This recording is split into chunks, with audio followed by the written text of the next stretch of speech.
Evangelho de Lucas, capítulo 21, versículos de 5 a 8. Dizendo alguns a respeito do templo, que estava ornado de belas pedras e de ricas ofertas, Jesus disse: De tudo isto que vedes, virão dias em que não ficará pedra sobre pedra que não seja demolida. Então interrogaram-no: Mestre, quando acontecerão essas coisas e que sinal haverá quando estiverem para acontecer? Ele respondeu: Vede, não vos deixeis enganar, porque muitos virão em meu nome, dizendo: Sou eu, e está próximo o tempo. Não os sigais. Palavra da salvação.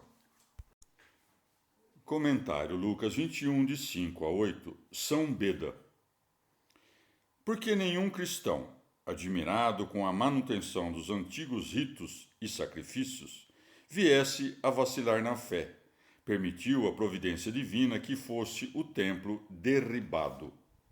Com efeito, houve muitos líderes, quando da iminente destruição de Jerusalém, que se chamavam a si mesmos de Cristos e diziam era chegado o tempo da liberdade.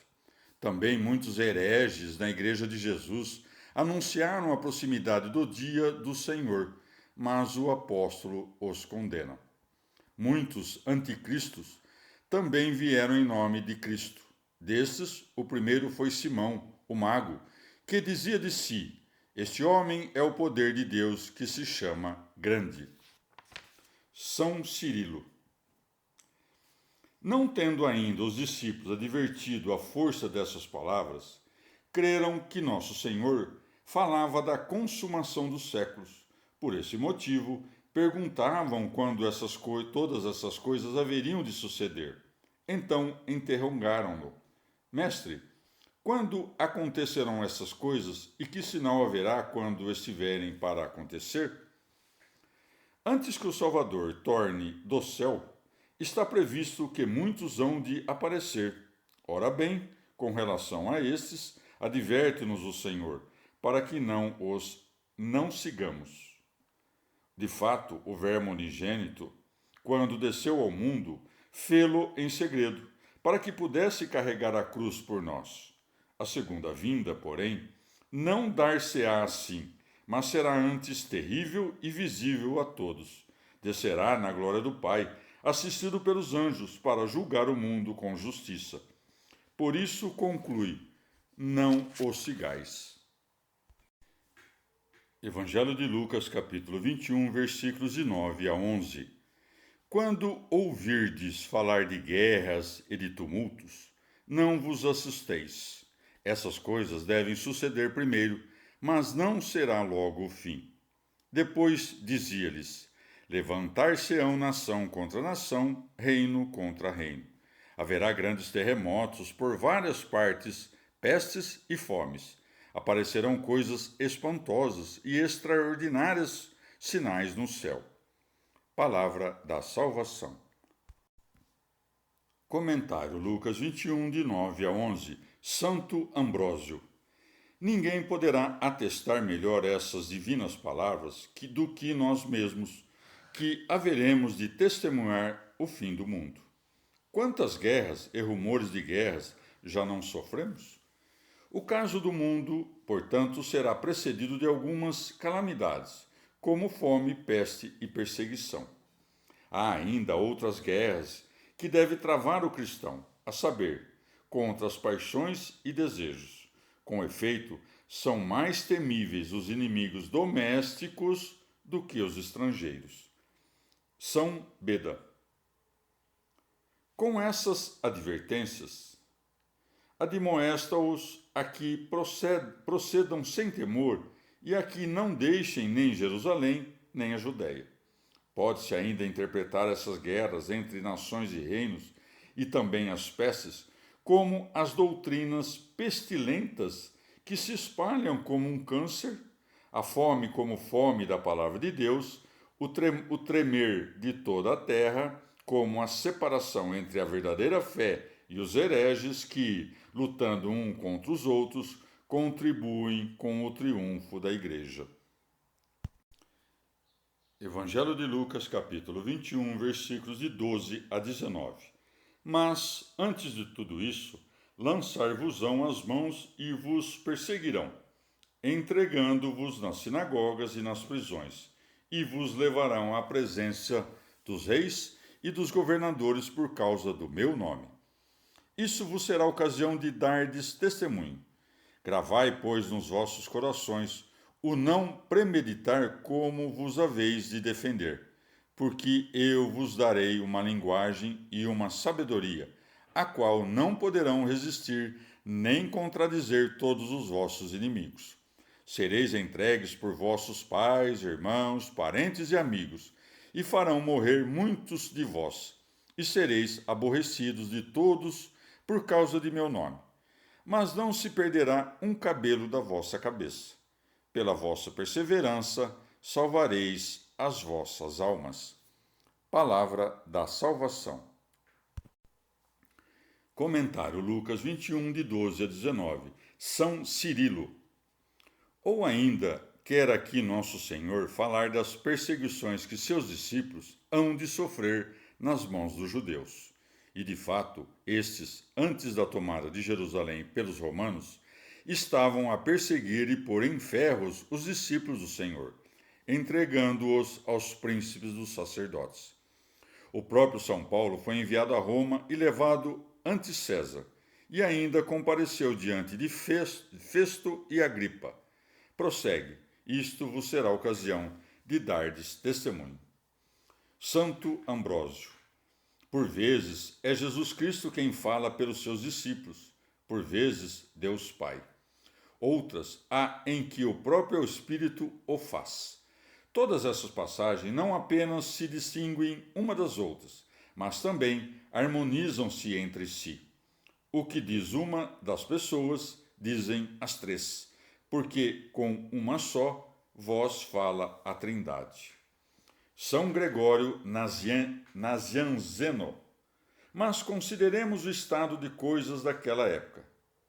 Em toda a família, dividida por causa da variedade de cultos que então havia, desconfiavam um dos outros. O filho, ainda idólatra, traía os próprios pais cristãos. E do filho crente, o pai, infiel pertinaz, tornava-se acusador. Cristãos de todas as idades estavam expostos à perseguição, e nem as mulheres mesmas poderiam alegar a fragilidade de seu sexo. São Beda. E não se perderá um só cabelo da cabeça dos discípulos de nosso Senhor, porque serão premiadas dignamente não apenas as grandes obras e palavras dos santos, mas também o menor de seus pensamentos. Segunda carta de São Paulo aos Tessalonicenses, capítulo 3. De resto, irmãos, rezai por nós, para que a palavra do Senhor se difunda e receba honra, como aconteceu em vosso caso, e para que nos vejamos livres de gente malvada e perversa. A fé não é coisa de todos. O Senhor, que é fiel, vos fortalecerá e protegerá do maligno. No Senhor temos confiança em vós. Fazeis o que vos mandamos e continuareis fazendo. O Senhor dirija vossas consciências para o amor de Deus e a paciência de Cristo. Irmãos, em nome do Senhor nosso Jesus Cristo, vos recomendamos que vos afasteis de todo irmão de conduta desordenada e em desacordo com as instruções de nós recebidas. Vós sabeis como deveis imitar-nos. Não agimos desordenadamente entre vós. Não pedimos o pão de graça a ninguém, mas trabalhamos e nos afadigamos de dia e de noite, para não ser pesados a nenhum de vós. E não é que não tivéssemos direito, mas quisemos dar-vos um exemplo a ser imitado. Quando estávamos convosco, vos recomendamos isto: quem se nega a trabalhar, não coma. Pois ficamos sabendo que alguns de vós se comportam desordenadamente, muito atarefados em e sem fazer nada. A esses recomendamos e aconselhamos no Senhor Jesus Cristo que trabalhem tranquilamente e ganhem o pão que comem. Vós, irmãos, não vos canseis de fazer o bem. Se alguém não obedecer às instruções de minha carta, tomai nota, e não vos junteis com ele, para que reflita. Mas não o trateis como inimigo. Ao contrário, admoestai-o como irmão. Que o Senhor da paz vos dê a paz sempre e em tudo. O Senhor esteja com todos vós. A saudação de Paulo é de meu punho. É minha letra e é o sinal em todas as minhas cartas. A graça do Senhor nosso Jesus Cristo esteja com todos vós. Palavra do Senhor. Salmo 98.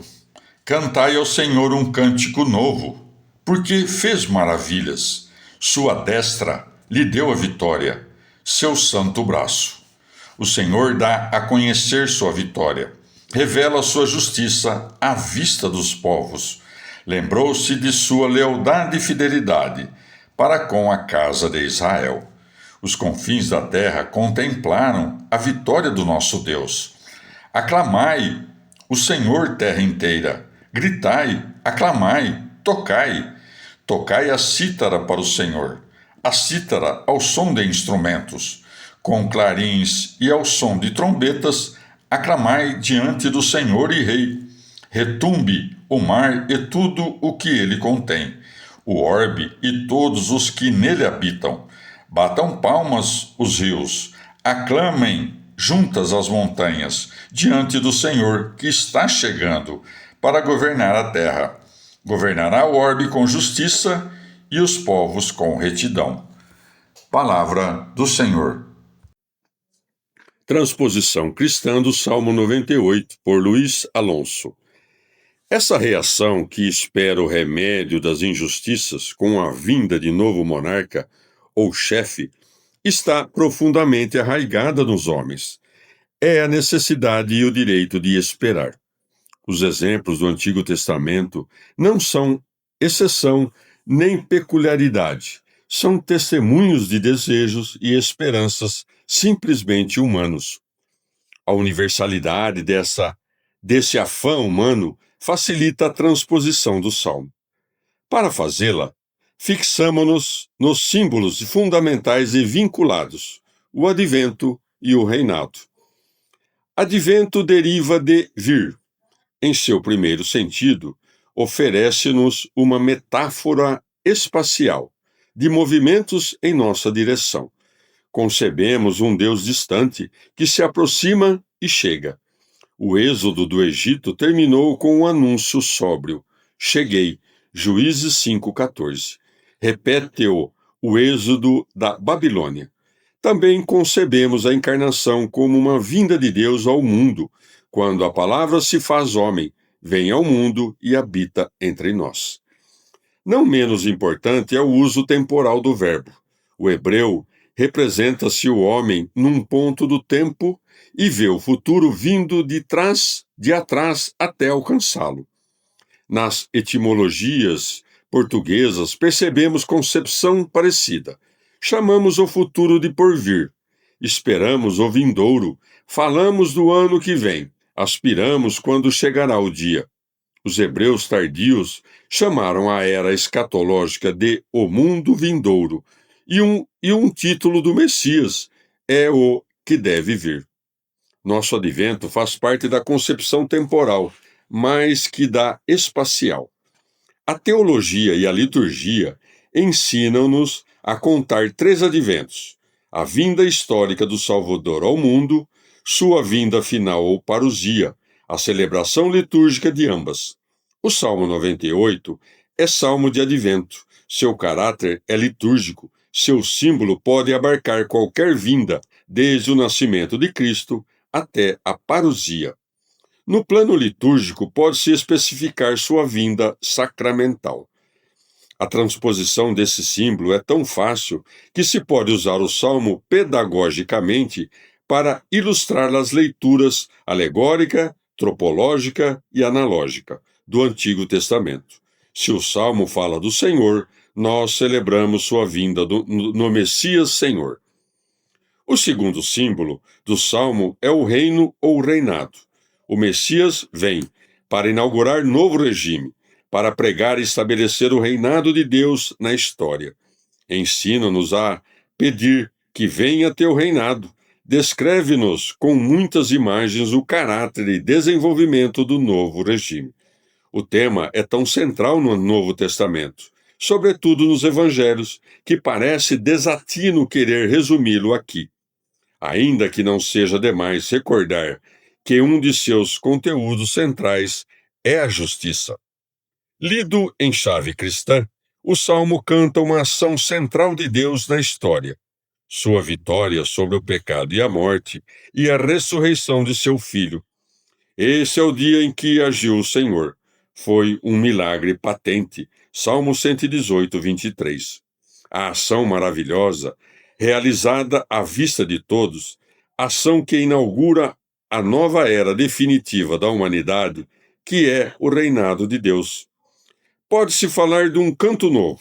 O primeiro cântico de Moisés, registrado em Êxodo 15, comemora a vitória de Deus sobre o Mar Vermelho e o exército egípcio. O título grego do Salmo 98 atribui-o a Davi. Na realidade, propusemos considerar esse salmo como celebração da vitória do Senhor sobre a Babilônia e como canto do segundo Êxodo. Em Apocalipse 15, 3, lemos que os vencedores da fera cantavam o cântico de Moisés, servo de Deus, e o cântico do Cordeiro, dizendo: Grandes e admiráveis são tuas obras, Senhor Deus, soberano de tudo. Justo e verdadeiro o teu proceder, Rei das nações. Apocalipse 5:9 cita o cântico novo, que cantavam os viventes e os anciãos em honra do Cordeiro. Em Apocalipse 14, 2-3, lemos: Ouvi também um fragor que descia do céu, parecido ao estrondo do oceano e ao estampido de forte trovão. Era o som dos citaristas que tocavam suas cítaras diante do trono, diante dos 4 viventes e dos anciãos, cantando um cântico novo. Ninguém podia aprender aquele cântico fora dos 144 mil, os adquiridos da terra.